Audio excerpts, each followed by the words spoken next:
if you're watching this or you coming back on YouTube to watch this, you'll see what the title is called. F1 2016 Rant by from Racing DP. Now, you know what? I've been a defender of Codemasters for a number of years. I mean, when people have said that F1 2015 was broken, I was on Codemasters' side and all that kind of stuff. But you know what? Tides have changed a little bit, and I've got to a point where I've lost my temper a little bit with F1 2016 and Codemasters. So apologies, Codemasters. I'm about to go off on a bit of a tangent. Now, I'm currently sat in a chat party with from a Racing GP. That's Steve. Hello, Steve. Hello. And I'm also sat in a chat party with from a Racing RI. Hello, Ray. Don't bring me into this. Too late. And we've also got from a Racing JS. But what he's been doing for about the last half hour is he has got his headset on, or at least he's told us he's got his headset on, right? So he can listen into some of the league stuff that we've been talking about while he's sociable with his missus. Because yesterday when he was doing the Project Cars league race, he locked his bedroom door and locked the missus out. And because he had his headset on, he couldn't hear her knocking and banging on the door trying to get in. So he at the moment is... he might be here, he might not be here, but he could be listening in. But yeah, so I'm here to have a little bit of a rant, and God knows how long this will go on for or what we might say, but I'm not doing this as kind of like a gameplay video or anything like that, because one thing I want to say right off the bat is that when F1 2016 first came out, well, actually, no, I'll change that slightly. When F1 2016 came out, on day 2, I must admit I was very impressed with the game, how the cars handled, how the cars looked. It looked like one of the best Codemasters games that they'd ever made, and everybody was very happy with a lot of things, although there were a few bits that need working on. Now, on the PS4, there has been a patch put out recently, an update which has caused a lot of problems. But that's what happens sometimes. I'll touch on that in a moment. There's also been a patch out already to try and fix some of the problems the update has caused, and we'll touch on that in a moment as well. But I'm also aware that there's going to be another patch coming very soon as well. So hopefully those patches will rectify some of the problems. But the things that I want to mention and have a bit of a rant about, it's not necessarily anything to do with the problems the update has caused or the problems that the patch has caused. It's some of the fundamental things. Right, now, I changed what I said a moment ago by saying that on day 2 it seemed everything was really good. But that's because when myself and Steve, we got the game, we spent about 4 or 5 hours testing things on the game simply for league usage. And within about half hour, we were not pleased. We were really not happy. We were quite annoyed, and we were hoping that things would change a little bit. So we're going to touch on a few of those things.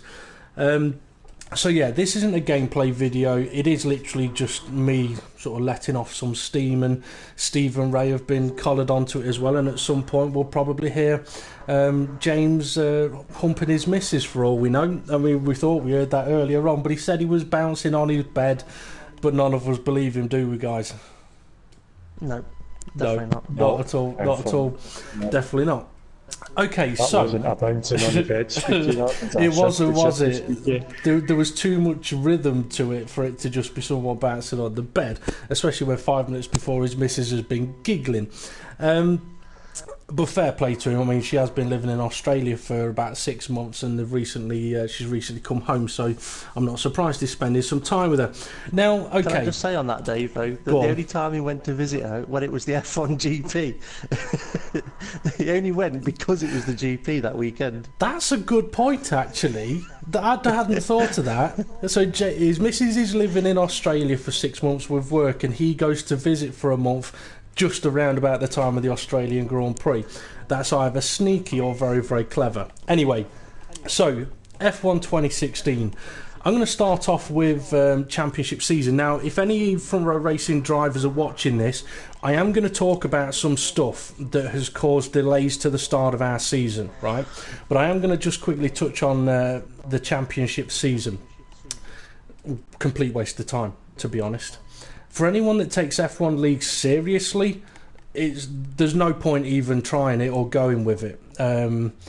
You can't adjust points, you can't add penalties, you can't take penalties away, and that's the biggest one, being able to take someone's penalties away. So as soon as somebody gets an illegal overtake that wasn't an illegal overtake and it affects the position they finish in the race, your whole point system's screwed. Alright, so it's a complete waste of time. And I think I'll probably just leave it at that on that one. Online lobbies at the moment are pretty much screwed. The update totally ruined them, as we know. Problems with the host. But something that me and Steve found out, and this is one of the things we had on our first day of getting the game, was there was a problem for hosts before the update came out, and that was that if the host left or got disconnected for any reason, they couldn't rejoin the lobby. No matter how many invites they'd been sent, they just simply could not rejoin a lobby. That is a potential major problem. Now, they have said that they've tried to fix that in the update. It didn't work. Instead, what happened is the host gets forcefully disconnected or errored pretty much on every session. So, yeah, that's not worked. Patch is supposed to have helped that. It hasn't. I've still been disconnected when I've been the host.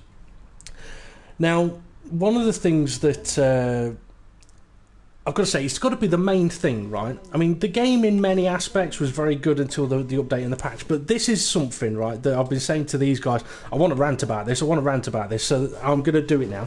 And this is something that has caused a delay in the start of the front row racing leagues. Now, I am doing this video on my own YouTube channel as me, Dave Palin. Okay, my gamer tag is front row racing DP, but anything I may say is not necessarily the view of Front Row Racing's league. This is my own personal view, and everybody's entitled to their view, right?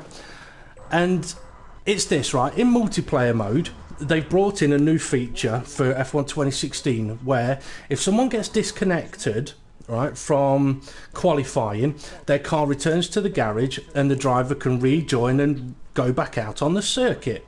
That's not a bad idea. I kind of like that one. They've also added the fact that if you get disconnected from a race, right, your car continues on in the race under control by the AI. You can then rejoin and continue the race. Now, some people may think that's a fabulous idea. Personally, I don't. And I kind of have to question what happened at Codemasters in the creation of this part of the game, right? Because the problem it has caused is for F1 leagues that perhaps use the rule of, well, look, if you've been disconnected, your race is over, right? And I know a lot of F1 leagues have used that. I mean, in the past, there'd be nothing you could do about it anyway. But it is something that that we've done before. And even though this new feature has come in, we still are of the kind of opinion, or at least I am, that if you get disconnected, then sorry, your race is over because the AI is effectively driving some laps for you. You're not doing it yourself. But that's not really the biggest issue with it. The biggest issue with it is that the AI car stays on the bloody track, right? Now, okay, if there was a time limit on it, say 5 minutes, which would be enough time for the car to do 3 laps, more than enough time for someone to effectively reconnect to the game, then I could kind of understand that. I'd probably say to Front Row Racing, well, look, we should still use the rule of if you get disconnected, that's it, race over, game over. We could apply that rule. But after 5 minutes, the car should be removed from the circuit.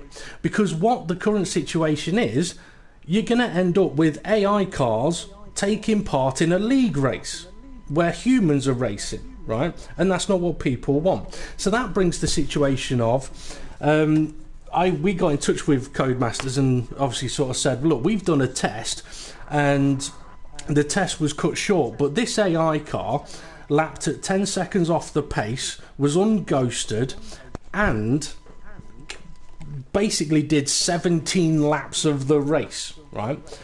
Now, the AI car will go all the way to the end. Go on. It did scheduled pit stops. Yeah, did pit stops, right?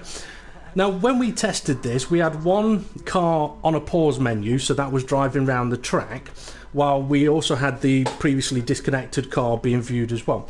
Now, the AI car pitted, no problem, carried on the race. The car that was on the pause menu also pitted, but the race got cut short because the car on the pause menu went to do its pit stops, got done for speeding in the pit lane, went to do a drive-through penalty for speeding in the pit lane, and got caught speeding in the pit lane.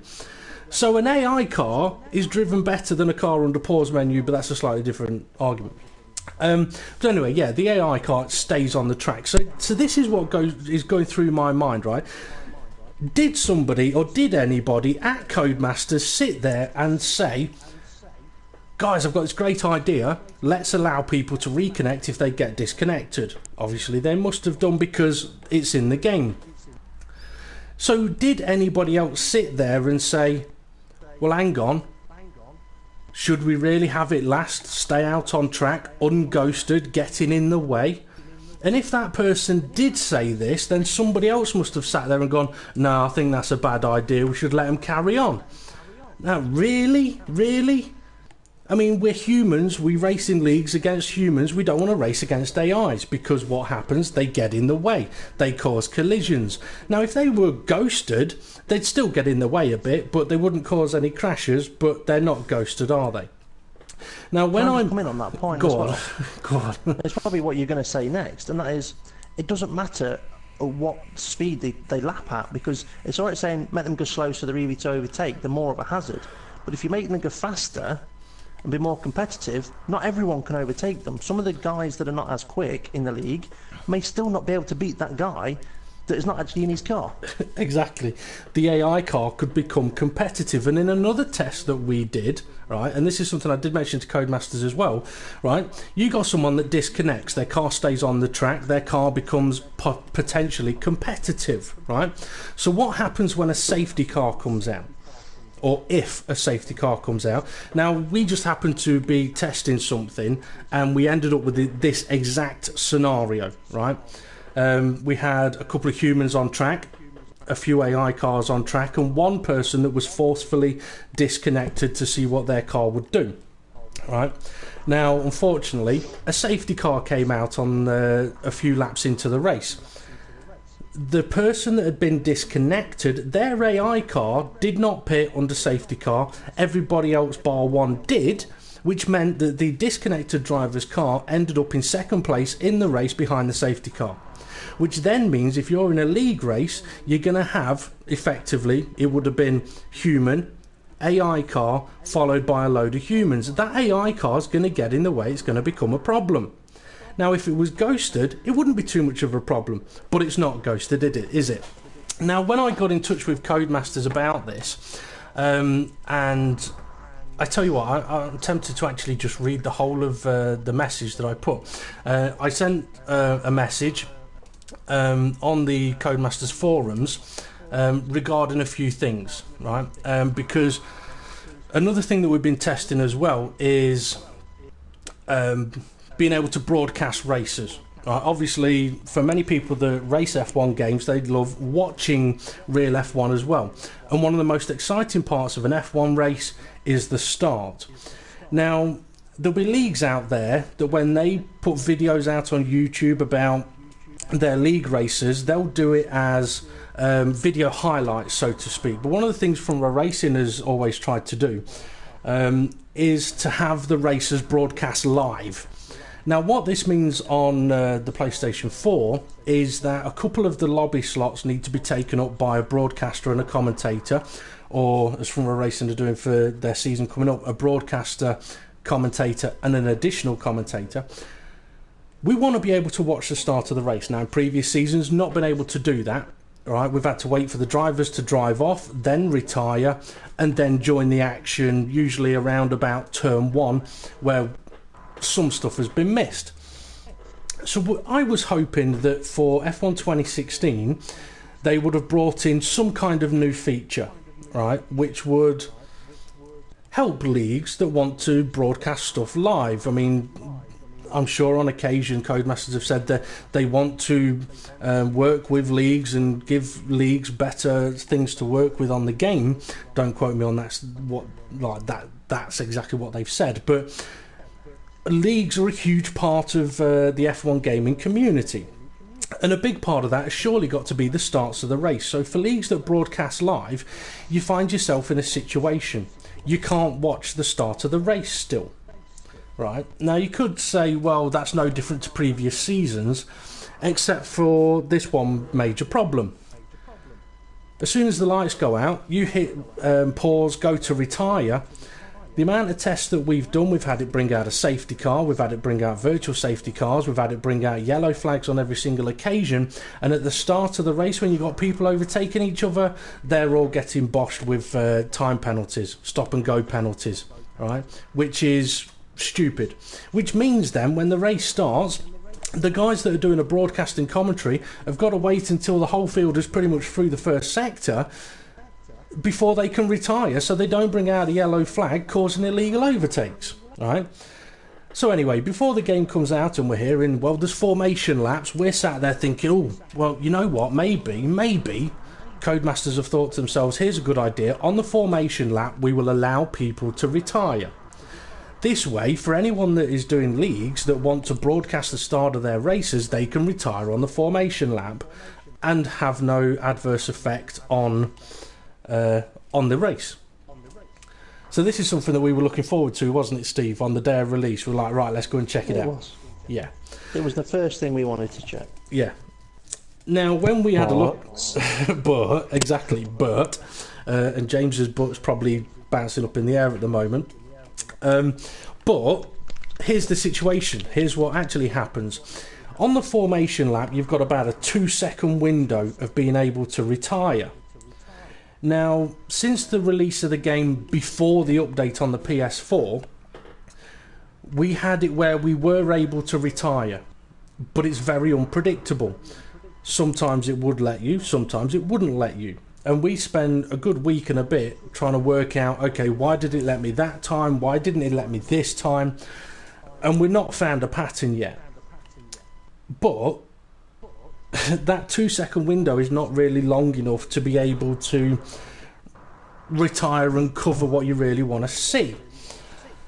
So, there's a bit of an issue there.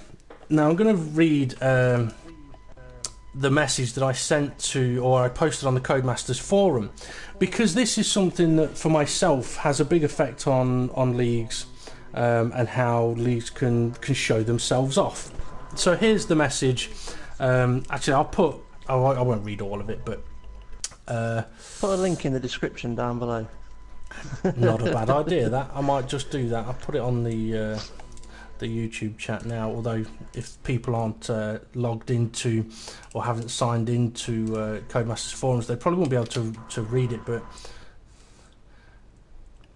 it's telling me I've got to remove any kind of web address. That's not quite really worked then, has it? Anyway, I'll read the message. So, let's see, where shall I start on? Okay. Bear with me a second. Okay, being able to retire during the formation lap, although I have said it can be done, it is intermittent. Sometimes you can retire.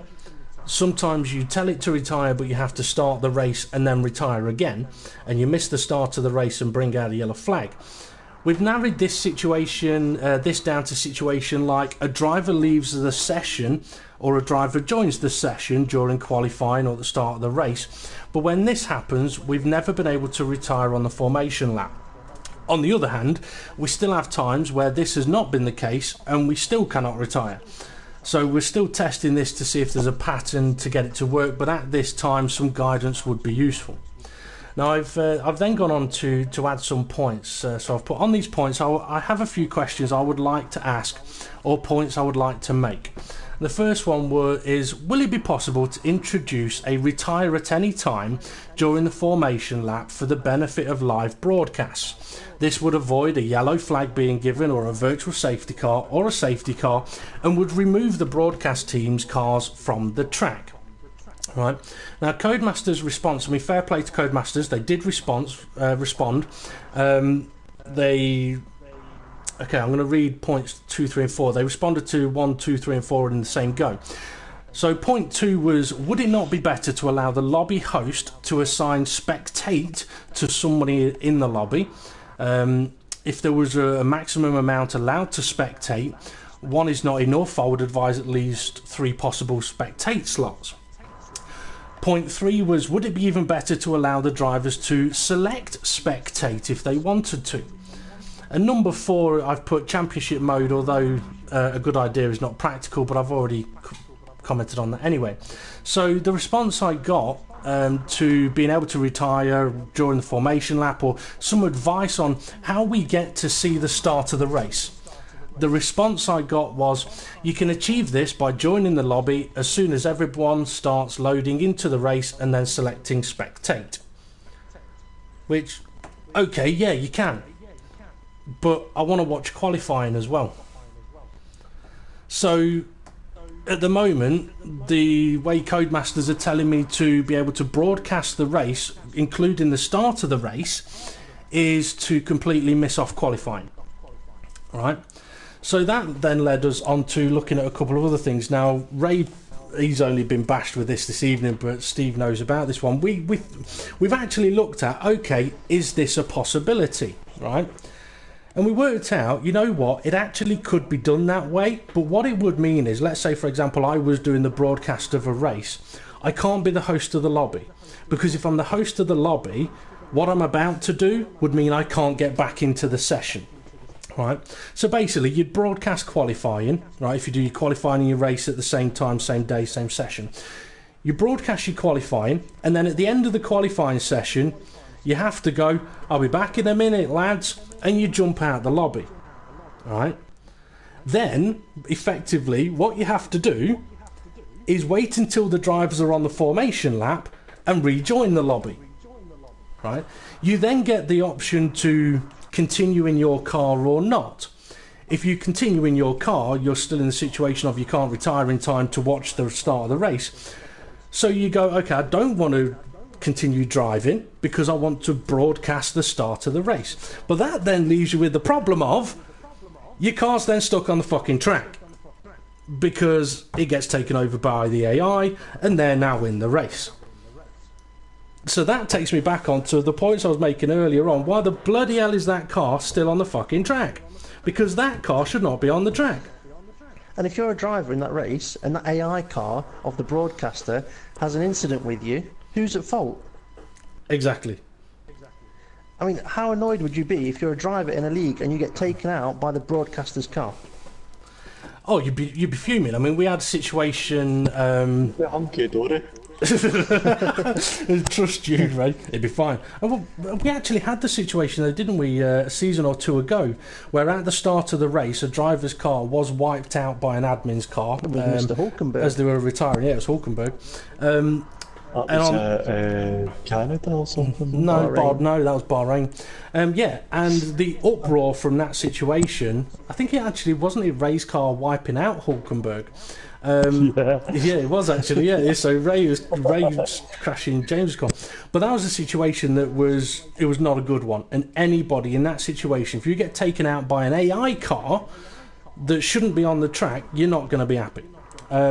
So that's a bit of a crappy situation. But that takes me back to the point of, if they at least made the car a ghost, it wouldn't be a problem. But they haven't made the car a ghost. Now, when it came to me sort of mentioning about the cars staying on track and all that lot, let's see, what was the response? Okay, that's deliberate, but the problem is that the cars are driving much too slowly. We're going to change this so players on pause and who have disconnected will continue to drive at the AI driver level you have specified in the lobby settings. Right, so basically they're confirming that when the game came out, even though in a multiplayer session you had the choice of picking the AI driver level, it wasn't really having an effect. So you can pick it, but as Steve said earlier, if you put it on the slowest, their reliability, they're dangerous, right? They're so slow, it really, they will cause crashes. We've seen it happen. And if you put it on too quick, they become competitive in a race that they shouldn't be in, and they shouldn't even be on the track. I mean, come on, surely someone at Codemasters sat there and said to them, I think we should do something about this. I don't think that's necessarily right. I mean, a point you made, Steve, was if Lewis Hamilton crashes out of a race, the team don't go and send a team car out, do they? To go and finish the race, no. No. If he has a mechanical problem and has to pull into the pits and it can't be solved, they don't send another car out in his place until he can get back on the circuit. You know, it's just stupid. But I mean, what gets me is they say you can pick the level of the AI car, but not every driver in a human lobby has exactly the same level of ability. So let's say, I'm not going to mention any drivers' names, but you've got guys at the front and guys at the back. If you've got a guy that's at the back of the grid that's not on pace with the majority of the grid, but still wants to take part, he wants to know he's taking part against humans. And if it all of a sudden one of those humans cars gets taken control of by an AI that's on a better level than what he would have been normally, it's going to be more competitive than what he would normally be at a level that he would normally be racing at. It takes that excitement away from that guy. He can't all of a sudden go, well, I've got him beat because he's not in the race anymore. It's, okay, how am I going to keep up with him because he's now 10 seconds a lap faster than me? Yeah. I mean, okay, they have now added the feature of if a car is taken over by an AI, it notifies you. But that doesn't change the fact that the car shouldn't be on the fucking track. It's as simple as that. That car should not be there. Now, okay, if there are leagues out there that want to allow their drivers to be disconnected and be able to rejoin, that's fine. You know what? I can kind of understand that. But add in the option to have that turned on or off. Right? I mean, there's so many issues with it. There's so many problems with it. Right, I mean, I'm going to go into hypotheticals now. Right, let's say me, Steve, Ray, and James, who's and James is who's up with his missus. Let's say we're involved in a league race with 15, 16 other people. Right, now let's say I'm leading the race, and I get disconnected. Right, so my car then slows down. And the cars behind are involved in a collision with it. That destroys one of their guy's car, brings out the safety car, completely changes the order of the field. It's a situation that should not occur. It just shouldn't be there. It shouldn't be happening. So if they do want that feature in the game, have the choice to turn it on or off. You could then rejoin the race and win the race, but one of your competitors got took out by your car that you're not going to get penalised for. Well, yeah, I mean that's another part of it. I mean, that takes the piss even more. The fact that my car could write somebody else's car off, who they're no longer in the race, they can't rejoin, but I can. I mean, yeah, there's something actually we've not even touched on, which is part where you kind of did with the broadcast. You know, how you can start watching the start of the race, but your car will still be on the grid. Yeah, we can remove that car, but Dave, how do we remove the car that's already started the race by the broadcaster? The only way to remove the car is to actually press pause and retire from the session, right? But as soon as the lights go out and the race starts, that car is in the race. It's going to drive off. Now, I don't know if you've ever seen the AI cars do a start, but they tend to be fairly good. So that car's in the race, it's competitive straight away. So you can't retire straight away. If that car is near any other car on the track, as soon as you go to retire it, it's going to bring out a yellow flag. So that means that your broadcaster or a virtual safety car, yeah. So that then means that you're going to have to basically drive the car out of everybody's way and then retire it safely. Now, some people might think I'm being a bit fussy and a bit picky here, but it's not stuff that you really should have to do. Now, I don't know whether there's something that Codemasters don't want people getting the start of the race or anything like that. I mean, even if they gave the option to save a replay, I mean, that's something that people have been begging for years. Being able to save the replay of the race that would be fantastic. Now, there must be some technical reason as to why they've not done that, which, if that's the case, that's fair enough. I'm not saying that they have to tell us every little detail, but some of the things that have been done for this game kind of do have to be questioned a little bit. I mean, for games for years, GT being a big one, has allowed you to record a whole race after the event. Well, you know, you've been able. Well, yeah, I mean, you've been able to save your replays, haven't you?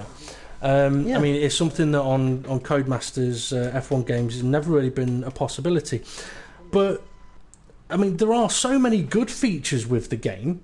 I mean, well, pre-update. I actually do want to touch on the problems with the update, because I don't want to rant about the update itself. Right, go on. Dave, just before you do anything else on that, I've had a message that there was an update available today. Well, I've checked for an update, and there hasn't been one. Right, okay. So, I mean, I'm currently sat on F1 2016, and I did check for an update. Well, that would have been at about 6:30 this evening. So if they have put another patch out since then fair enough. But I didn't get a message pop up saying you need to install the update to go on the multiplayer. But regarding... I've had an update file at 10 past 9. 10 past 9, so they've put an update out. Now, I said I'm not going to rant about the update or the patches, and I'm not. And this would actually be more of a rant towards the fans of Codemasters, or the players of Codemasters. And that would be that, and I've explained this to a few of the Front Row Racing League drivers, when an update is brought out, there is always the potential for an unexpected knock-on effect. Right, so they put things on the update to fix problems, and it could fix those problems, but there could be an unexpected knock-on effect that happens that nobody could have known about, and it's only when it's gone into mass use that it's been found. I mean, things like lobbies crashing since the update. It would look like anything above 8 people was crashing the lobbies, anything below 8 people wasn't. So if Codemasters checked sort of 6-7 people in the lobby, no problem, then they wouldn't have known about the extra, the fuller lobby causing the issue. But so when it comes to them bringing out an update and it causing problems, I kind of don't mind that. I kind of expect that that's a possibility, and you have to admire Codemasters, right? I mean, this isn't just a complete bashing of Codemasters or F1 2016, because it's not. You have to admire Codemasters, the fact that they brought the update out, it caused problems. Within, 5-6 days, within a week, there was a patch out to fix a fair few of those problems. Now, that may have caused an additional knock-on effect, but what was it? It was was it Monday they brought out the patch? Or was it Monday they brought out the update, Thursday they brought out the patch? So they were on the case very quickly. Obviously it's Monday today, so they've brought out another one, and we'll actually we'll have a check on that fairly soon. So when it comes to Codemasters bringing out updates, patches, and that causing a problem, I don't actually have a problem with that. I really don't, as stupid as that sounds. But it's in comparison to how can you keep an AI car on the track when you're in a race full of humans and someone's been disconnected. That, for me, I mean, I know there's a fair few of the league drivers that are wanting to know why Front Row Racing isn't sort of rushing to get the season started. Number one reason is, in Front Row Racing, obviously they want to make sure we've got the grids confirmed. Once the grids are confirmed, the car selection can take place. And we're just about ready to do that, although the recent update causing problems with the online lobbies has delayed us a little bit with that. But it's that... Dave. Go on. Sorry, the update was on Thursday. Sorry, I thought it was Thursday because I'm off today. You can tell Ray hasn't been on F1 for a while, so there hasn't been an update. So I was right. No. Well, I'll tell you what. If you've done that update, Ray, if you can, once that update's been done, what number is it? It should be 1.04. Yeah, that's the one. 1.04. Yeah, that was brought out on Thursday. So yeah, things that Apologies. You bad boy, Ray. We'll send James round your house bouncing on your bed. So things that so things that are delaying the start of the league is one, that AI car being on the bloody track. That's going to cause so many problems that in many respects it ain't worth the hassle, right?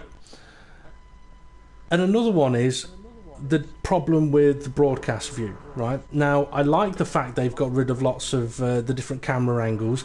The way that they have actually produced the broadcast views this time around, when you sat in the pit watching on the screen, brilliant. Although the sector times people are doing when you're watching them on the monitor needs to pop up with greens and purples would be brilliant. But the way they've done the broadcast views, very, very good. Less is more works on that respect. But retiring at the start of the race, bringing out yellow flags when you're at the back of the grid, or a virtual... I mean, if you're at the start of the race and you're in last place and you go to retire and it brings out a virtual safety car, it shouldn't be bringing out a virtual safety car. If it brings out a safety car, it shouldn't be bringing out a safety car. So, yeah. I mean, I know there's a lot of leagues out there that have sort of said, it's okay, we're going to go for it anyway. But I can only imagine how many problems that they are having. I mean, one of the things I was telling these guys, I was reading on the forums earlier today, was there's somebody, I think, on PS4 and PC that have actually said they pulled into a pit box and all of the pit crew were facing the wrong way. And it was on the counterclockwise circuits. Now, Codemasters have checked that and they've not seen the problem. But it doesn't change the fact that that some of their fans have. I just thought of something else actually I saw on Baku the other day. Going down, I was on spectate mode. Unfortunately, I'd crashed, and on one of the straights, all the spectators are facing away from the circuit. It's like they're all looking into the buildings and not at the circuit. Like, why? Sorry, I wasn't listening there. I was just looking at the message. Can you repeat yourself? On one of the straights at Baku, yeah, all the spectators are looking into the buildings and not at the circuit. Are they? They've all got the back to the circuit. Yeah. I've not seen that. Yeah. But the thing is, I mean, to be fair, I mean that kind of stuff. Where is it? Baku somewhere, yeah. Azerbaijan. Baku, I'm just going to go and see. Well, the thing is, stuff like that, I mean, I don't really care about, because let's face it, when you're doing the driving, right, you're focused on what's in front of you. I mean, I heard one of our guys the other day, he goes, oh, a bird's just flown past me. And I said to him, do you not realise that they've had that on the game for like 2015 had it? He was like, no, I never noticed. I was like, yeah, I mean, you look, 2015 had birds, planes, helicopters. Actually, helicopters, Steve, do you remember one of the helicopters? I think it was at Monza. The one flying backwards, yeah. Flying backwards across the screen. But that kind of stuff I don't really mind, because as a driver, you never see it anyway. But it's those fundamental little things that if you're involved in a league,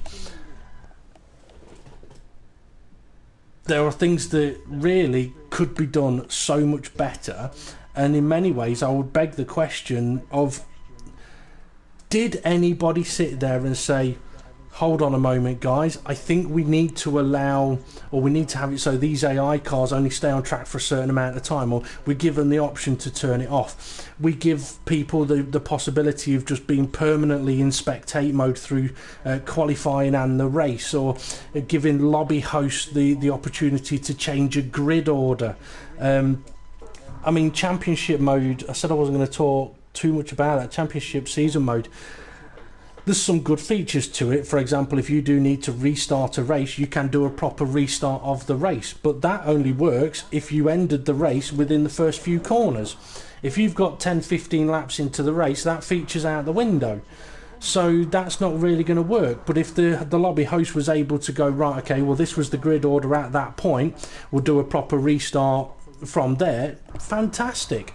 Now, if they're not capable or not able to put those features onto the game, then fair enough, I can kind of understand that. I'm not saying that they should let everybody know that they can't, but actually it'd probably please a lot of people if they said, right guys, we know that you would like these features to be in the game, but unfortunately it's not something we can do with a PS4. We can do it with a PC, but we've chosen not to, so everybody else doesn't feel left out. Or we've chosen to, yes, we've put it on the PC to see how it works, and hopefully we can put it onto consoles later. But anyway, what have I missed? What have I missed ranting about? I don't know, but wouldn't it be nice to finish this off with a what do we feel they could do to make it so much better? As in, put a spectate mode on. How much? I mean, that would just solve it. Yeah. I mean, it's knock-on effects, isn't it? I mean, I would like to finish on a positive because, I mean, before the update came out and before they did their patch, right, the game actually was very good. It was good. It was fun to drive, unless you were at Baku with a terrible setup on and hitting walls everywhere. The drives handled nicely. It was interesting to drive. Visually, it looks very good. They've brought in the new simulation damage level, which is very unforgiving. You're not getting away with tapping a wall and having no damage. So, yeah, there's a lot of good things about the game. There really, really is. From a league's from someone that does broadcasting for a league, there's some major flaws. I mean, being able to spectate the start of the race, I wouldn't say that we expected it, but we would have liked it, and it would help promote F1 games leagues all around the world. I mean, there are so many F1 leagues, and not a single one of them is able to do a broadcasting of the start of the race without causing some kind of issue with the car on the track. Apart from doing it this way, and I don't think I've actually told you about this, Steve, right? There is one way to broadcast the start of the race, right, without having the car on the track. Well, why aren't we doing it? Because it means one person doing the broadcast of qualifying, ending the broadcast of qualifying, the other person then joining the session without ever having been in the session before, so that they don't have a car, right? Yeah. And then taking over the broadcast. Now that to me is a lot of ball ache just to be able to show off a race. So basically you end up having two broadcasters, one that does the qualifying and one that does the race. Yeah, and the one that does the race... So you end up having two videos. Yeah, but the one that does the race isn't even allowed to join qualifying at any point, because if they do, they've already got a car, and that car will still be on the track. Yeah, it's pointless. It's not what the league wants, is it? No.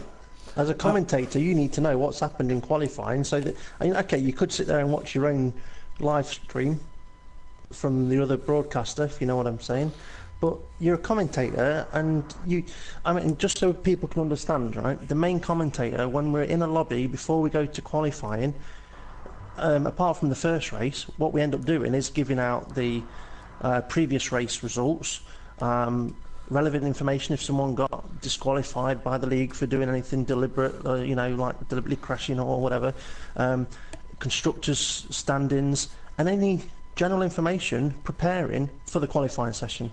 So the main broadcaster won't be able to do that either. Yeah. So, and all because they've added the feature. Well, it's all because they've added the feature of keeping the AI car on the track. I mean, this is the thing, right? I mean, I did message this to Codemasters, and I've sent it a few times saying, look, you need to have a feature that either allows you to retire on the formation lap and removes the car. If that was in, it solves that problem.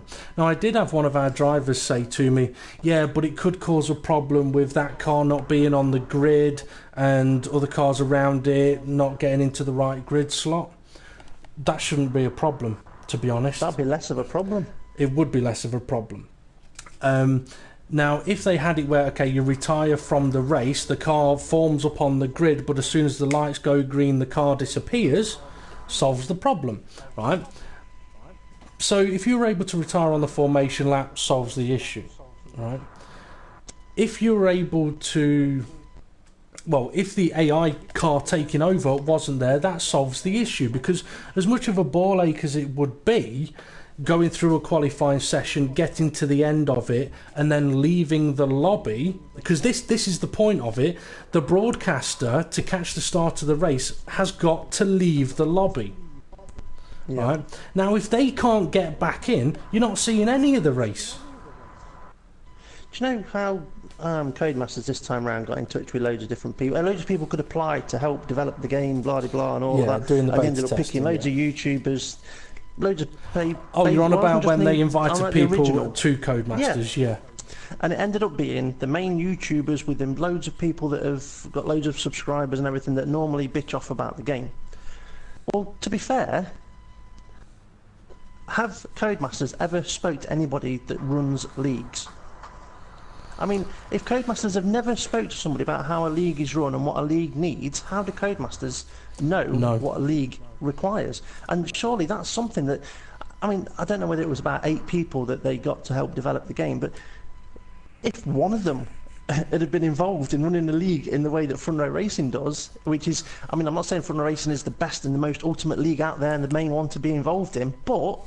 it is a league, and if Codemasters... Well, yeah, I didn't want to big us up too much, but if Codemasters had been in touch with just somebody that does something similar to what we do, Yeah. it would have made this game so much better. Yeah. Now, here's something I'll say, right? And I'll mean every single word what I'm about to say, right? I'm willing to take a job at Codemasters for no pay. Right? I'll take no pay, no money at all. Right? No money at all to give an opinion of what leagues may or may not want. And I'll ask all those nitty-gritty, horrible questions. Like, well, on your championship season, what about if this guy's got a penalty he shouldn't have got? How do you get around that? Because tough shit shouldn't be the answer. Yep.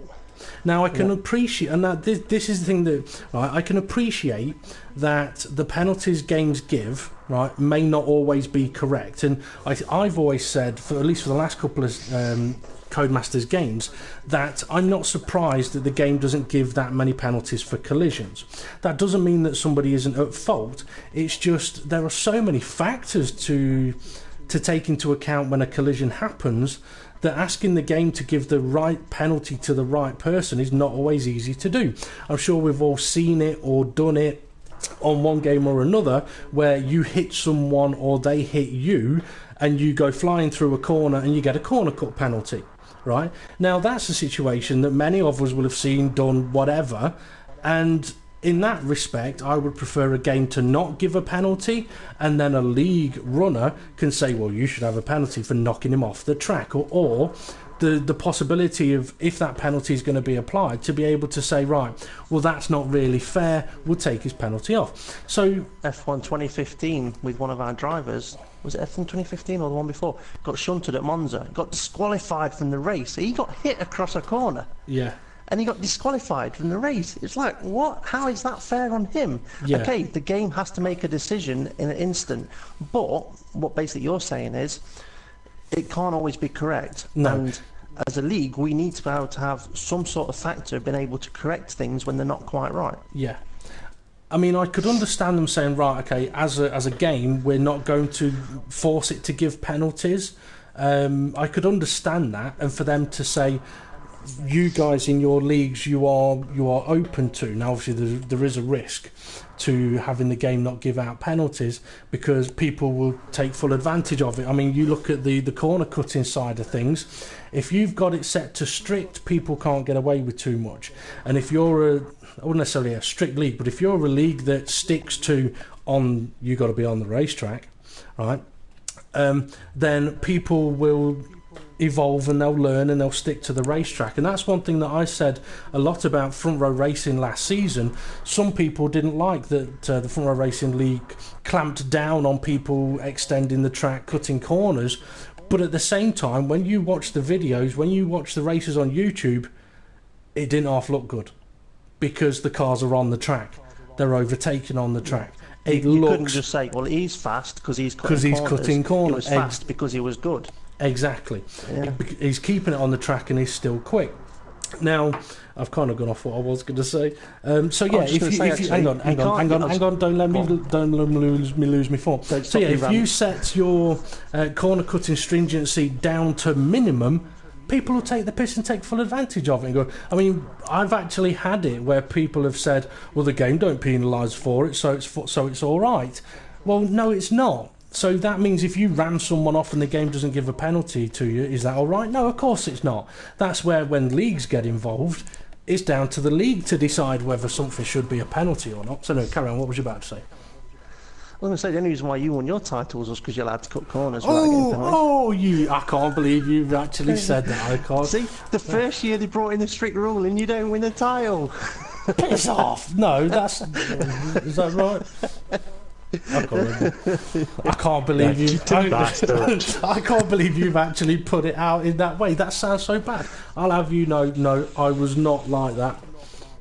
Can we just say though that Formula Racing drivers were not able to cut corners because we've always, not always, but since PS4 in this league, we have drivers record their footage and for other drivers to review their footage. So if you are cutting corners and the game doesn't pick you up on it, other drivers have the option to. Yeah. They will pick you up on it. Yeah, I mean, Formula Racing for the next... I mean, obviously, I've worked a lot with what Formula Racing does, and so has Steve, and so has Ray, and so have all of the admins, to be honest. But I will re-emphasise, this is a Dave Paling rant, really. This isn't a Formula Racing rant. This is my own personal opinions. But touching on something within Formula Racing, we've always tried to evolve it, and we've not been one for just going, right, okay, we're at A, we want to get to Z, so we'll miss A, B, C, D, we'll just go all the way to Z, and we've worked it in a way of evolving things, which gives people the opportunity to work out, like when we brought in how to record footage or recording footage or pulling people up for ETLs, and for Formula Racing for the next season, in many respects there is so much that is down to the drivers. So the drivers have the choice. Are they going to have a look at the guy who beat them, like finished ahead of me? Do I check his footage for whether he's cut corners or not? The drivers have that opportunity to do it. It's not the league saying we are going to check your footage to see if you cut corners. It's much more open for the drivers. The rules will get set, but it's down to the drivers to sort of put forward incidents and things that happen. But I still can't. I just can't get my head around. I mean, I know it's only two things, right? Two things with the AI car and the broadcast view. I mean, that is only two things, but they're two mega massive things. And that's without me continuing to rant about the championship season mode. Now, I'm going to give a little bit of a shout out. I doubt very much you'll be watching. I'm going to give a little bit of a shout out to GT5 King 101. And this is because before F1 2016 came out, he was saying that we'll be able to edit the points and the positions and add penalties and remove penalties from the F1 2016 game, because it's what is on Dirt, which is made by Codemasters, and he was shown how it was done on Dirt, and he believed that that's what would be done on F1 2016. And I haven't said anything to him up to this point. He's been very quiet since the release of F1 2016 about that, because there is no feature to add a penalty, remove a penalty, or anything like that. Which, I mean, it makes championship mode pointless regarding the points. It really does. But there's so many potential issues with championship season as well. If they're going to have a successful championship season, then it needs to be fully editable by one or two predetermined admins of that championship season, whether it be points, penalties, grid positions, session length, weather, the works. It needs full control from the user's point of view. So anyway, is there anything else that you guys want to mention, rant about, want to ask about if you're watching this, or anything you want to mention or ask? I know Drew's been sending us about 30 messages, alright, I've just not said hello to him, because if I say hello, he'll send in another 30, but hello Drew. Hello, Drew. Stalker. I'm just trying to get on your YouTube at the minute to see what people have been saying. Well, it's only Drew that's been... It's only Drew that's been listening. We've not had many viewers, to be honest. But to be fair, I mean, I just needed to get a few things off my chest. Well, I mean, on release day, I mean, me and you, Steve, we went from, F1 2016, come on, to within an hour and a half sitting there sort of banging our heads against the wall and thinking, why have they done that? Yeah. Exactly. Now, I mean, are they going to be able to fix it? Are they going to be able to change it? Are all league races that involves F1 2016 going to have that problem of there will be AI cars on the track? Because at the end of the day, hello Dave the Harp, at the end of the day, right, someone will get disconnected. Unfortunately, it happens, right? Someone will get disconnected. And not all the time they're going to think, oh, it's all right, I can get back. Sometimes they're going to go, oh, fuck this. But this is the other thing about it, right? This is the other frustrating thing about it. I'm sure we've all seen or heard, maybe even done it ourselves at points, where we've gone, you know what, I've been involved in a crash on the first lap, I've lost my front wing, there's been no fucking safety car come out. Just to Dave the Art that says hello. What's that? Oh, right. This is nothing to do with Dave the Harp, sorry. Oh, right, okay. No, I'm just generally talking, right, okay, so you're involved in a collision, you lose your front wing, no safety car comes out, meaning you're not back up with the pack, you're miles behind, you've had to do a pit stop for repairs, and you think, oh, you know what, fuck this, I can't be arsed.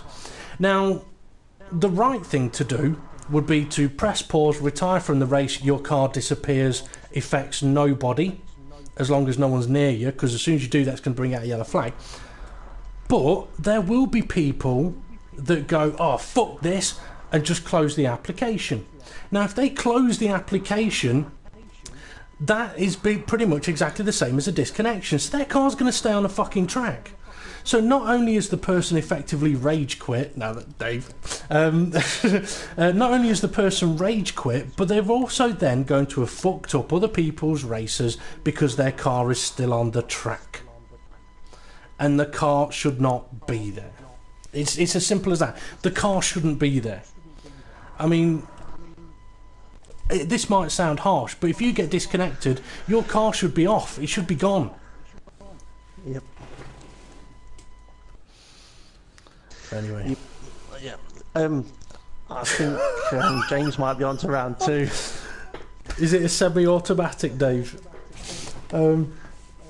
Sorry, what do you say, Steve? Something about round 2? Yeah, James, his microphone keeps going on and off, on and off, on and off, on and off, on and off. So I'm wondering if he's on round 2. He's probably got the mute switch stuck under his covers or something. I mean, James Hulkenberg is in our chat party. He's probably just been listening into this whole thing, pissing himself, and his missus like, "What are you laughing at?" James, if you're listening, I dare you to just give her a quick nipple twist. So yeah, I mean, I'll tell you what I'm going to do as well, right? Obviously, there's been a lot of issues and bugs with the game, and something I am going to actually go on about. I mean, on the Front Row Racing page, we did have a pinned post where drivers could report bugs and stuff like that. It was unpinned the other day, and now I'm regretting it because I want to just go through some of the things.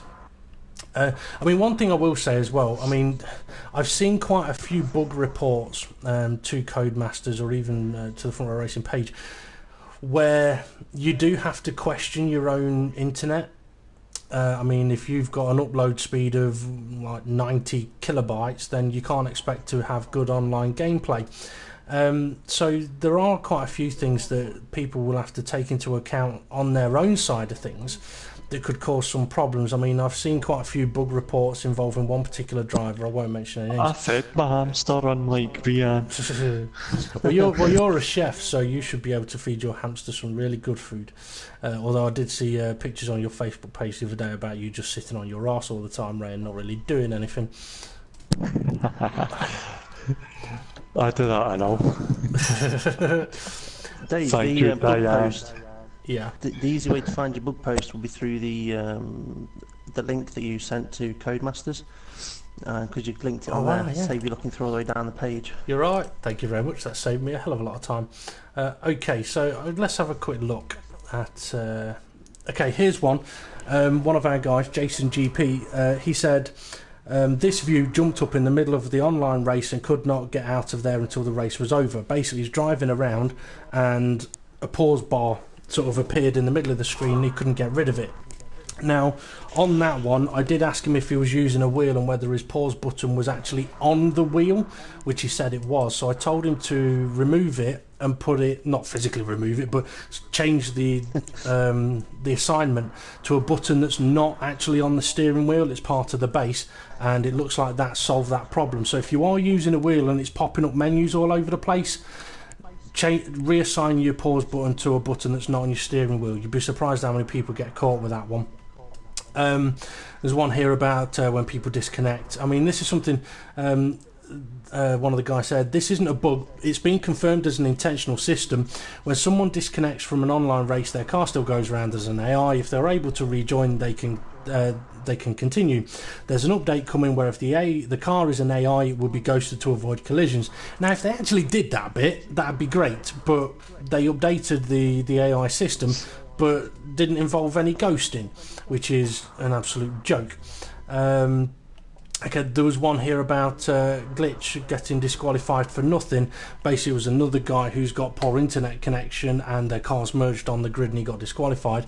That's something that Codemasters have said they have fixed. I mentioned one about steering glitch, and this is something that happened on F1 2015 a lot in the early stages. If you're using a wheel, you'd go turning around a corner and the steering wheel would glitch all over the place and then go back to normal. Very, very off-putting. I've seen it once when I've been driving. I think a few other people have had that one as well. There was one here that I believe Codemasters have said they fixed, which is there is a glitch where if someone someone jumps the start and gets a drive-through, if there is a safety car or a virtual safety car, the drive-through gets deleted. How have they got to that result? I mean, if you got a penalty, you got a penalty. Serve the fucking thing. The thing was, also, if you jump started the start, it could actually bring out a virtual safety car. Yeah. So then it completely eradicates you drive through straight away. Yeah. I mean, there have been supposed to have sorted it. Well, there have been a lot of problems with safety cars. I mean, we were doing a test race before. Oh, Hulkenberg's coming. He probably doesn't even know we're broadcasting at the moment. Different words required there, Dave. Hulkenberg's coming. Oh God! Oh God! If he sounds out of breath, we know what's been going on. Okay, so one of the things, safety cars. There is a lot of problems with safety cars, and we were doing a test race. This was before the update came out, right? This was at Baku. Safety cars come out because there was a big crash and a car was crashed out of the race. Safety car came out. However, part way round a corner, the safety car just stopped. The lead car that was right behind him, into the back of him, ruined his race. So yeah, not great. I mean, I must admit, as far as from a racing goes, we are actually evaluating whether to abandon the safety car altogether, because okay, having the safety car available and on track could bring a different aspect to the racing, but if it fucks up the races, there's no point having it out at all. There's no point having it available if it's going to be stopping on the track. Another safety car by any chance? Oh God, 2 of them on track would have been awful. But there's been things like, okay, people have been able to crash into the safety car, and in some ways, when there used to be safety cars and you couldn't crash into them, people used to complain and say, oh, I want full control. They got full control and they go crashing into the safety car. But when the safety car just physically hits a wall, like not hits a wall physically, but just stops dead in the middle of the track and cars hit it, you don't want that. But there's also been situations where like the safety car is letting lapped cars through and people are getting done for illegal overtakes. Or under the safety car, people are being overtaken, and when they go to take the position back, they get done for an illegal overtake. So, yeah. But also, what about the safety car that didn't come back in again? No. Well, yeah, I mean, there is that one where we've had some of our drivers, the safety car came out. Well, I think what happened with that one was the safety car came out, driver crashed into the safety car. The safety car was then supposed to come in. It turned its lights off, but then continued on driving around the track. Now, okay, I don't think it was giving people penalties for going on, but it shouldn't be on. Now, Dave's saying warm-up lap. What do you mean, Dave the ARP? You on about the formation lap? People were probably asking for it, and then now probably... Well, I don't know, I can't put words in his mouth, but I know that one of the things that people were saying when they wanted warm-up laps was just saying they wanted full control of it. Now, the game does take over a bit towards the end, but also, because people are doing the warm-up lap, they're crashing into other people. Yeah. But the main problem that people have found with the warm-up lap is when the lights go, because they actually go green for the formation lap, they go from red to green and it says formation lap, everyone seems to go at once. But you've got to wait for the car in front to move before you go. It's not a race start. I think this is what Dave's just hinted on, is how to do one. I mean, the formation laps, I mean, I think it was before last season even ended, a few of our guys will know about this, that I was asked about whether formation laps, they should bring out formation laps on Cody's games, and at the time I said no, I don't think they should, because people will just fuck it up and crash into each other, and that's exactly what's been happening. But we haven't started our league races yet. But that was kind of the theory. For me, it was, if they're going to bring in a formation lap, it needs to be so that at least one of the guys can retire from it and catch the start of the race on a broadcast, right? So when the game first came out, and I know that they have included part of this with their patch or update, was some people didn't realise which one was the start of a formation lap and which was the start of a race. So that was catching a few people out. But as you said, Steve, when a formation lap starts, they have now tried to make it much clearer so that everybody knows it's a formation lap. And if you've got a guy in first place and a guy in 19th place, when that light goes green to say start the formation lap, the guy in 19th place should not be driving off at the same time that the guy in first place is. The guy in 19th place shouldn't be moving until the guy ahead of him in 18th place has actually moved off, and he shouldn't be moving until 17th have moved, and him till 16th, and him till 15th, all the way forward. So you have first place pulls away, then second place pulls away, then third place pulls away, then fourth place pulls away, and so on. Right, and that's how formation laps start. Everybody doesn't go at the same time, because if you do, you end up with people crashing into each other right on the start line, because you'll have the guy in 17th place sitting there going, well, the car directly in front of me, he's in 15th, he's not moved yet, oh shit, 19th has just rammed me, now we're both back on the grid. So yeah, now it is good in many respects that there is no damage on the formation laps, and I think that in many ways just goes to show that Codemasters knew that people would fuck about on the formation laps. So they've decided to not have any damage on the formation lap. But it doesn't change the fact that it's going to piss people off. Now, when it comes to being involved with a league, it's going to be down to leagues to say, well, anything that happens on the formation lap we don't really care about, or anything that happens on a formation lap can be dealt with in exactly the same way as if it was a racing lap. So if you say, well, we don't care, it doesn't matter, then for the drivers, many of them say, well, where's the point of doing the formation lap? Well, the point of doing the formation lap, really, it's got nothing to do with the drivers. The formation lap is so that the broadcast team can get into position to do the broadcast, but they can't do that fucking properly because the AI car is still on the fucking track. Amen. Yeah. What was that? Never quite caught that. Did you not get that one? Go back to the start and listen again. I tell you what, I'll open this. I mean, we haven't got a load of viewers watching now. I didn't expect to. I've not done this for viewers or anything like that. I've done this just to get some shit off my chest, to be honest. Hulkenberg, he's actually left our chat party, so he's obviously got some shit to get off his chest as well. But if anyone's... he's going to hate me for saying that.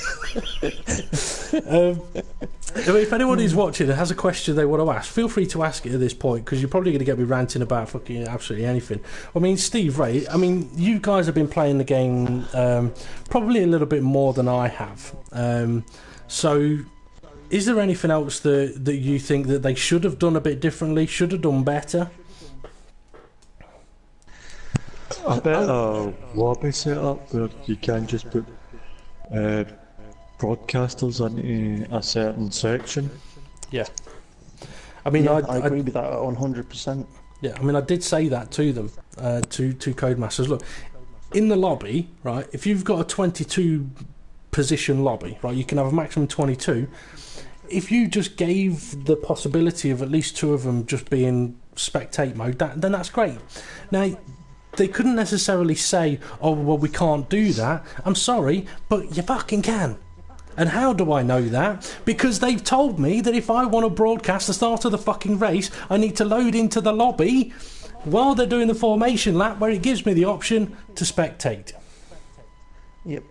I mean, just something we've not even slightly touched on, but I want to touch on it because it's something that I feel would make a big difference. And that is not just the spectate mode as such, but something that a lot of the guys at Front Row Racing do is they have their race engineers which watch their own broadcast, watch our broadcast live, so they can talk to their drivers, give them information regarding what's going on around them on circuit. Now, let's say, for instance, you've got your 22 cars on the grid. Well, why not allow another, say, 11, because then that makes 1 per team, spectate slots, and then they can have a spectator of their own, actually at the circuit, which is their race engineer at the circuit watching it live rather than a 30 or 40 second delay on a broadcast. Yeah. Now, admittedly, I do know that there can be complications regarding that. I mean, for people that might be watching this now, you may know that I've been taking part in Formula Sim Racing's races for Origin Front Row Racing. And with that being a PC... Yeah, good plug. With that, sponsored by Thrustmaster, with that being a PC simulator, the options are much more open to what they're capable of doing on there, right? So for the FSR World Championship races, FSR, Formula Sim Racing, they do allow the World Championship teams to have a race engineer actually in the server, so they can watch it live at the track, watching anybody else who's on the circuit and all that kind of stuff. All right. Now, whether they could do that on the PS4, I don't know, because we'd probably find that it'd probably cause more problems, but it would be amazing if they did allow that to happen. Now, one of the things that we've said or had to say in previous seasons is we've always had someone at some point saying, oh, can I come in and spectate? And we've had to say no. And it's not because we don't like that person or we don't want them in the lobby. It's more a case of, why should we let you come in and spectate? When, if these guys have got engineers, surely one of they should be able to come in and spectate. But if there isn't enough space for every team to have an engineer come in and spectate, then nobody gets to come in and spectate. So yeah, as you said, they have to do it by watching the live stream. I mean, I remember actually when you had Kev187 being your race engineer at America last season. And we were watching your race footage later that evening, and there was one particular point where you're driving along, and Kev187 says to you, Steve, if you push hard now, I reckon you can have him. I reckon you've got the pace on him. And you said, I've already overtook him, Kev. Have you? And then about 20 seconds later, he was like, oh yeah, good move. but that's the effect the delay can have. Now, quite a few people have liked the possibility of sort of having engineers, and in Front Row Racing's league, I remember, I mean, sometime when recording races first started, like for drivers recording their own races, we discussed should we as Front Row Racing tell the drivers that they can have engineers and what they can and can't do, and we said no. They can have them, but we'll leave it to themselves to sort it out. We don't have to, like, Front Row Racing doesn't have to sort out everything for the drivers.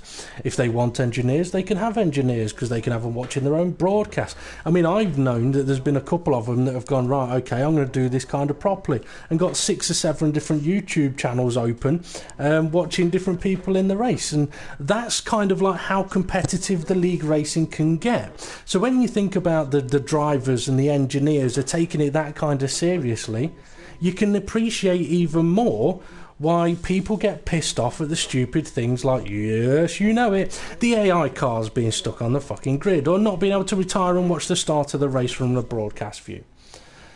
But it helped the broadcasters as well as soon as the engineers came in, because like we had you had the chat section on the YouTube, and we were able to communicate with the engineers. That's just brought me on to something completely different, but thank you, Ray. Why on earth, when we're broadcasting, do we not get weather report? Yeah. We don't know if it's going to rain. Once the race... Okay, you get to know In what the weather might qualifying, be like for the race. In the qualifying, you get to know what it might be like. But once the race has started, drivers get told, rain in 5 minutes, light rain, heavy rain, this, that and the other. But we don't know. And I'm not saying we should have somebody telling us... When you're in the UK. Yeah, if you're in Scotland, it's always wet.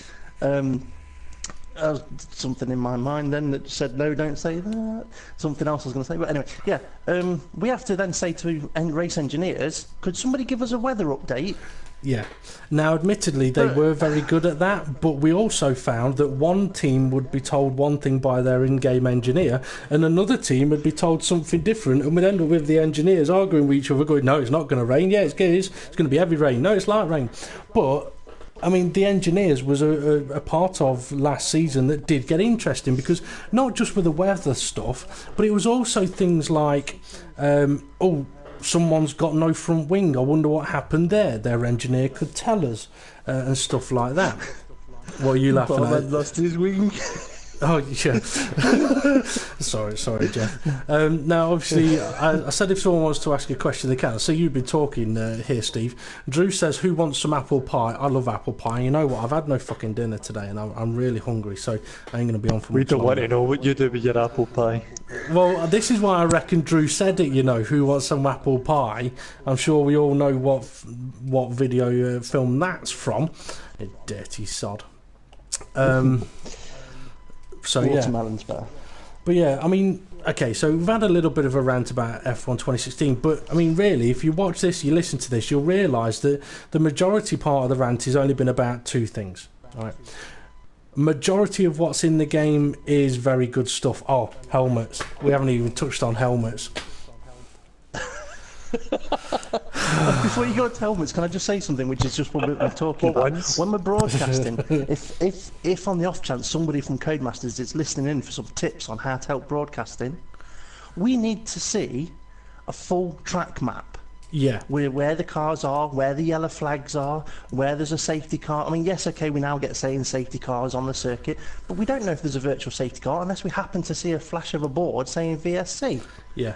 So give us more information, even if it's just the top three drivers in a top corner in saying who's in what position. Split times would be nice, but is that asking one thing too many? Possibly. I mean, in some respects it's good on the spectate view that you can now see the rev counter, but to be honest, I'd rather not see the rev counter. I'd rather have the timing tower, which shows the gaps between the drivers.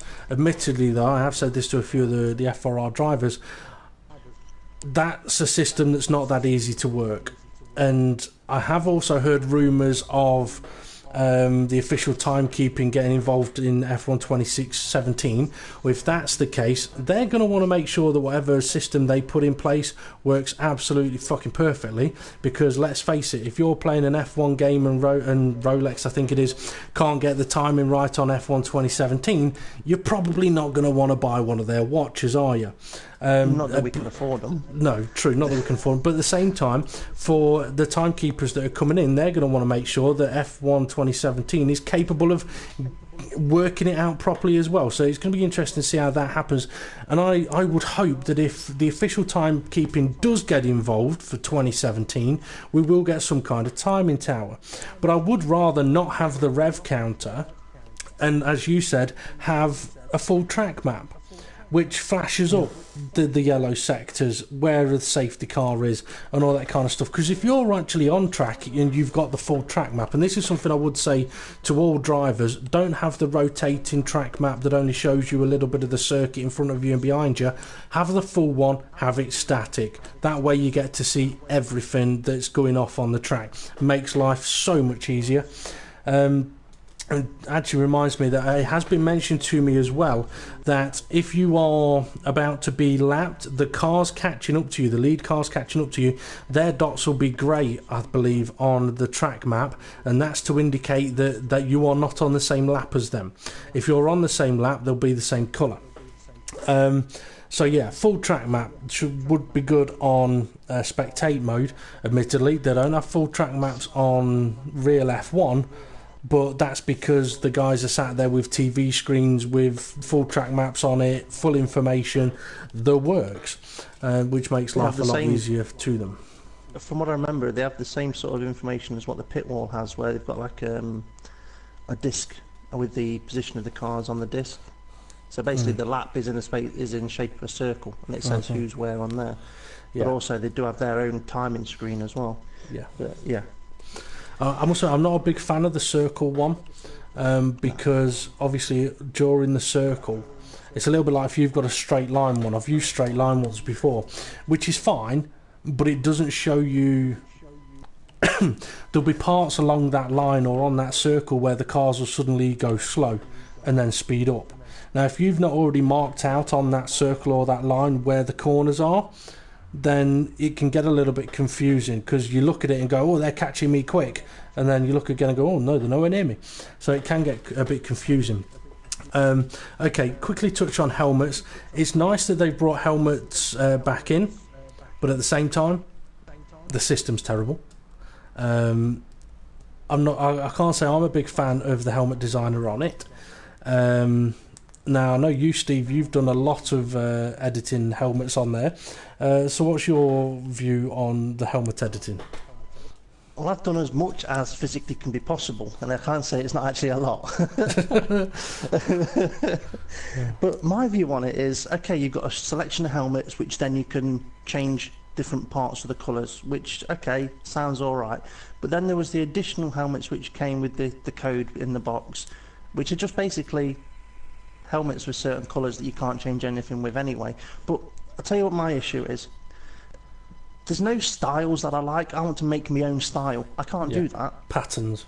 So, patterns, yeah. I mean, I'm not asking for anything fancy. Just give me a helmet and let me put on like an overlay of a pattern, and then choose what colours I want where, and maybe another. Yeah. But what gets me is if there's a certain part of the helmet which is like metallic, I can't make it non-metallic. So that means then I can't get certain colours. So if I was to say probably they've done it so you can't replicate certain people's helmets. Yeah. But it may not be because I don't want to replicate. I just want a certain colour. But because it's a shiny colour, I can't have yellow. It has to be gold. Yeah. And I can't put the exact colours I want where on the helmet. Yeah.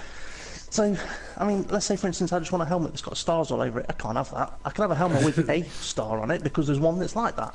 Yeah. But then I've got to have the front of the helmet a different colour to the back of the helmet. Yeah. I don't like that. I mean, also, Ray's Scottish. So for Ray, he may want to do some kind of Scottish-themed helmet, which probably can't do. If I remember rightly, Ray's got one that's not far off. I think he's done a bit of it. Is yours, Ray, the Coulthard kind of look-alike? No. No, whose is it that's done the Coulthard look-alike then? I don't know. Maybe it's GT5 King then. Yeah. I can't remember. It might Blue be. and white, anyway. Now, when it comes to helmet design, I mean, I've done a lot of helmet design in the last year for PC sim racing. I can appreciate that it's not the easiest of things to do. I mean, don't get me wrong, I've been able to design my helmet on 4 different versions now. How you actually physically put it on the car, I failed at that so badly, right? I mean, I was on R-Factor 2, I'd designed my helmet, I'd been told how to put it on the car, I'd read up on how to put it on the car, and when I put it, sorry, not put it on, I'll put it on the game, alright? When I went to put it on the game, instead of it going on the helmet, it went on the car. Now, on my helmet, I had a saying on it, which was, hang on to your balls, it's going to get bumpy. Now, when I put it onto my helmet in the game and it put it on the car, on the rear wing, it just said, hold on to your balls. So it didn't look right at all. Now, how the hell you got it onto the helmet, I have no idea. So not easy to do, that kind of stuff. if you don't know what you're doing. So I can kind of understand why on the PlayStation, the Xbox, they've not got a sort of an external helmet designer, but at the same time, they could have some kind of... I mean, right, here's an idea for them, right? They make an app, whether it be a computer app or a phone app, where you can design the helmet, and through the app, you can put it on your car, on the helmet on the game. Now, someone might actually go and take that. There's not many viewers on this, so not many people to steal it. But if they actually did that, that'd be an app I bet a few people would spend 50 pence or a quid buying. I'd even spend a bit more than a quid, to be fair. I probably would. Yeah, I mean, if you were able I to make fully a Minion one. yeah, well, or a Darth Vader one, or whatever. If you were able to design your own helmet, right, on your iPhone or your iPad or your computer, and upload it to this app, and it'd go on your car, you'd do it. Because I can't imagine there's many people that have gone on to F1 2016 and gone, yes, I'm looking forward to designing my helmet, and by the end of it gone, yes, I've got exactly what I wanted. Because I doubt they have. Also, drivers' helmets have sponsorships on them. Now, I can understand you may not be able to put on sponsorships on your own helmet. Yes. I understand that. But why can't we put make-believe sponsorships on them? Yeah, or a number on a it. number. Yeah, number's something a few Or your people have talked initials. about. Yeah. I mean, I'd like to have GP on the side of my helmet. Okay, there is a helmet that looks like it's got a G on one side and a P on the other. But the helmet's shit, to be honest. But, but why can't I have certain things put onto it? I mean, you think about all the different games in the years gone by where you could sort out a livery for a car and then wax stickers all over it. Yeah, and stuff like that. I don't mean F1, I mean other games, but do that for a helmet. Here's a question for Ray, right? Because Ray's been listening to this a little bit. Ray, if you were given the possibility of completely designing your own helmet, would you put a cock and balls on it? Of course.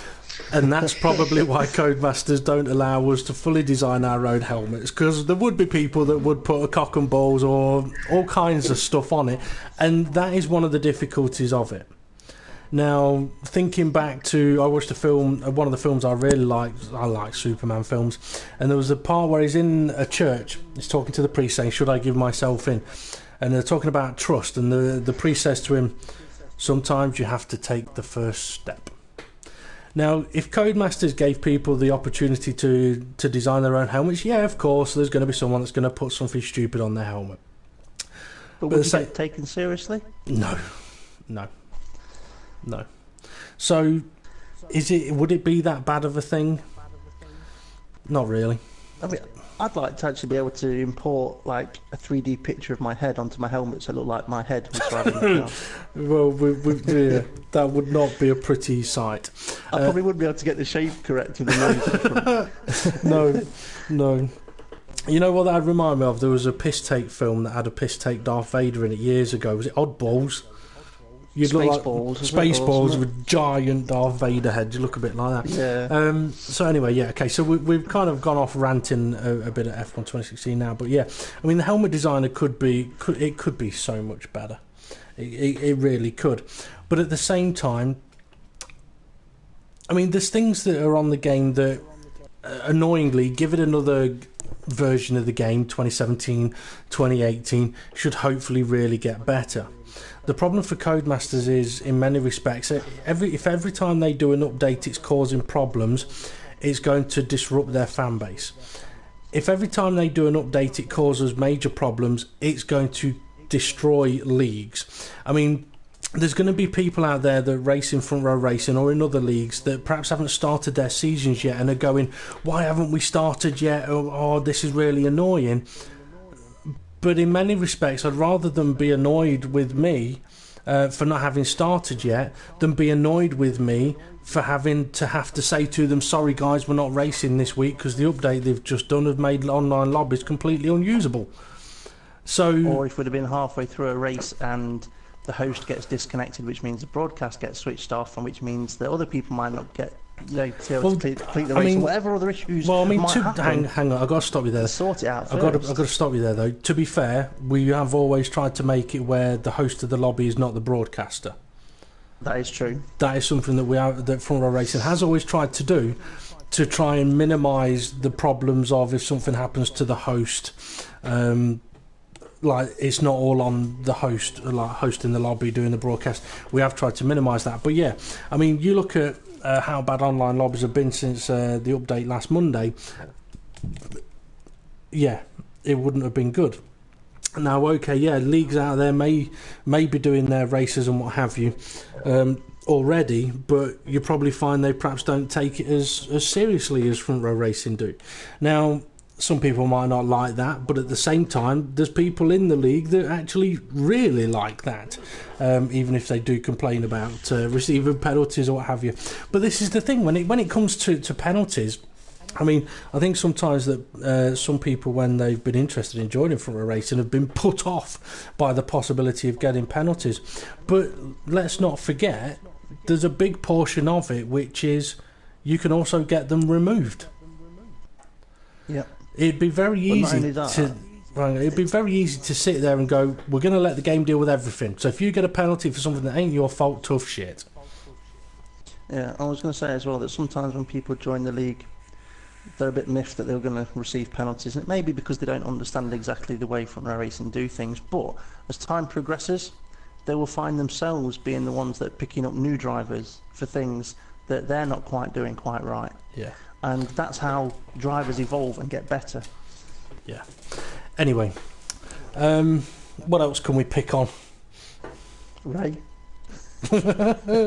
No. I tell you what, something I will actually mention. This is something else that I read on the Codemasters forums the other day, right? And I can't believe it's a question that you see so much, like year after year after year, and I can't believe I'm actually going to mention it. But it was someone saying, has anybody else noticed there's a difference between time trial speed and an online speed or one player speed?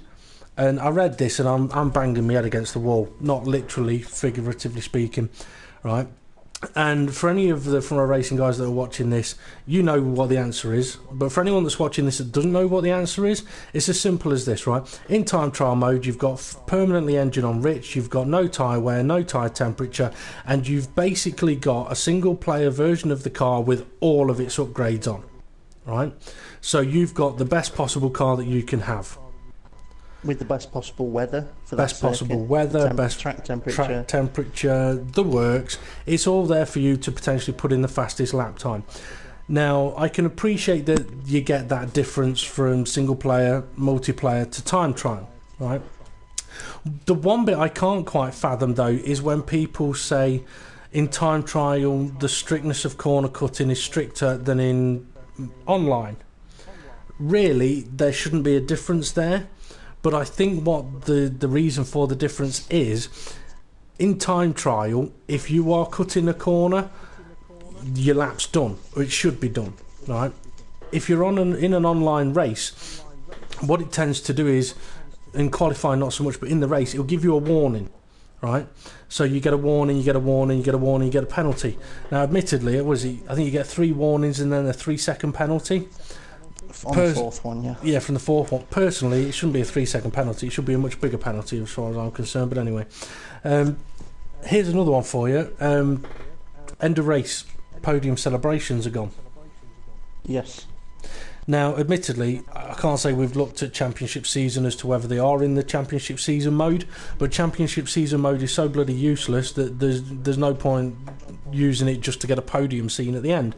Now, podium scenes, they were a really good feature to the game, apart from the fact that for many leagues it'd be like, yeah, here's your top 3 finishers, but then a few days later it changes because of whatever penalty adjustments you might have to make. But it was still a good thing to see. It was still fun, and for broadcasters it was good to be able to see that and rant about it. So anyway, Ray, question to you, anything else you've seen that you want to mention? No, I've not played the game that much. I'm just about to go and do a live stream for one of the guys that I work with to show him the game. He's wanting to buy the game. Plugging his own YouTube channel now. Yeah. Well, if you want to watch Ray doing loads of crashing, you're more than welcome to go and watch him. I think we should probably come to an end on this. But, I mean, I'd say thank you to you two for joining us on my rant here. James Hawkenberg, he has shot off a little earlier on. He was listening in earlier. Oh God, behave yourself. But I do just want to end with, I want to emphasise two things. I mean, I know I've done this as a bit of a rant, and I felt I had to get it off my chest because it does put delays on leagues, and let's face it. F1 leagues is where the future of F1 gaming is, whether it's on PS4, Xbox, PC, iPhone. It's in the league events where it is. Yeah, people might enjoy doing their career modes and their single players and just racing for fun with their mates, but there's so much potential for F1 gaming leagues. It's been there for years and the potential is even bigger, but if the games can't help promote that, it's going to get so difficult. So I want to make my last point. Actually, go on then, Dave. My last point is, if I cannot get online with any of my teammates or anyone in my league to practice with, sometimes I want to practice on my own. Why can I not practice in a simulated online lobby? Yes. On my own. Why do I have to have somebody else there as well? Yeah. That is something I would say actually. Yeah. If there are times, whether it be middle of the night, middle of the morning, where none of your mates are online, but you want to go and do some practice, being able to put one, even if it's just putting one AI car on in the lobby, should allow you to go to the circuit, right? Yeah. So I will end this on these last few points then. So to Codemasters, if anyone's watching this and wants to share this with Codemasters, feel free to do so. So I'll say this, Codemasters, if you've taken this as an absolute bashing, please don't take it that way. All right, I have been a massive fan for years, right, and I've defended you through all of the crap for every single year, right? But please, please, please, please, give us the opportunity, as Steve's just said, to be able to practice on our own in an online session. Because there is no other way on the game to practice in a car that drives exactly the same way, with the same speed in each gear and all that kind of thing. Please give us that possibility to do so. Yes, there's millions of people in this planet, and there's thousands and thousands of people that have got F1. But you know what? Some of us are loners, and there's certain times of the day where there's only us online. So please give us that opportunity to do that. Secondly, please, please, please give the lobby hosts full control over the lobby. Give us the possibility of allowing people or dictating people to be a spectator, whether it's 1, 2 or 3 of them, so that they can broadcast the race in all its glory without fucking the race up for everybody with a yellow flag, a virtual safety car, a safety car, having to piss off out the lobby and come back later on and hope that they can get back in. Just give us that control. And if you can't do it, could you please explain to me why? I don't need a full detail, but if it's a technical thing that you can't do, then tell me, fair enough. Let's see if we can work out a way that it can be done in a much better fashion. Give us that opportunity to show off a brilliant qualifying session, show off a brilliant start to the race, and really enjoy everything that happens in F1 racing. It could make games so much better. I mean, at the end of the day, you're showing their game off, aren't you? Yeah, I mean, I don't mean any disrespect by this, but the start of the race is the most exciting and sometimes the most important, and sometimes where some of the best overtakes happen. And for the since the PS4 came out, we've not been able to show any of it. And yeah, okay, if one of our drivers has been able to, or they have to record their races, but if you look at their footage afterwards, you can't get a spectator's view of what happened at the start of the race. You don't get the full picture of everything that's happened. But doing it that way means that you've got to edit a new video and do highlights videos. And to be honest, doing highlights videos are an absolute pain in the arse. We've tried doing it before. And let's face it, when there was 14 cars on the grid, being able to package together a decent highlights video, it takes a lot of time and effort. Right? And we still can't get to show the start of the race on a broadcast view. So please give us that possibility of doing it. The next thing is, please give us that chance of dictating in the lobby whether someone has points added on or deducted, or not necessarily points added on or deducted, but being able to add or remove penalties. It may be something you're thinking about doing in the future, but to be honest, the championship mode is useless for the serious gamer. And my final point would be this. I offered earlier on, I'll take a job working for free, bringing these kind of comments to you. You might not like hearing it, you might not like someone saying these kind of things, but somebody in Codemasters needs to be saying these things, and if that person is being told no all the time, the reasons really have to be very, very good ones, because for those serious leagues out there, that's a person that needs to be listened to. You go and look at all of the biggest, best leagues that are out there. If none of them are able to show the start of the race, then they can never achieve their full potential, showing off what game you've produced, which pre-patch or pre-update was looking to be an absolutely brilliant one. I hope that you're able to fix the problems that have been created by the update and the patches. As I mentioned earlier on, I fully understand the knock-on effects and that shit can happen. I mean, I've told a few of our drivers about a race that I was involved in sim racing where, and I was explaining this to Steve, that sometimes what appears to be a simple fix can create a problem, and on this occasion it was at Austria. A curb was a little bit too big and the drivers had asked for it to be lowered a bit. The wish was granted, the curb was lowered, and without knowing it, it created a giant sinkhole about 50 yards off the final corner at Austria. No one knew about it until a car fell down it during a race. So I fully appreciate that shit happens, and sometimes you might not know why. But come on, please get the simple fundamental things that could make league races so much better, so much more involved, and have people sitting there going, you should get involved in F1 2016. Because at the moment, and front row racing, yeah. And on that moment, we will say goodnight. So Ray, go and enjoy your little stream showing off F1 2016. Whatever you do, if the guy's interested in buying the game, tell him not to watch this video just yet. He's already watching it. Oh right, okay. And for anyone that's watching this and was hoping to see a bit of on-track action, apologies for not showing you, but I'm not a very good driver when I'm angry. So anyway, we'll finish it off there, shan't we, Steve? Yeah, I think that's a good point to finish on. Yeah, okay. So for anyone that's been watching, listening, thank you very much for joining us. Feel free to share this with as many people as you can. Share it to Codemasters. If I get into trouble for it, then so be it. But at the end of the day, we live in a world where freedom of speech and all that. So anyway, thank you very much, everyone. Have a good evening, and see you all again soon.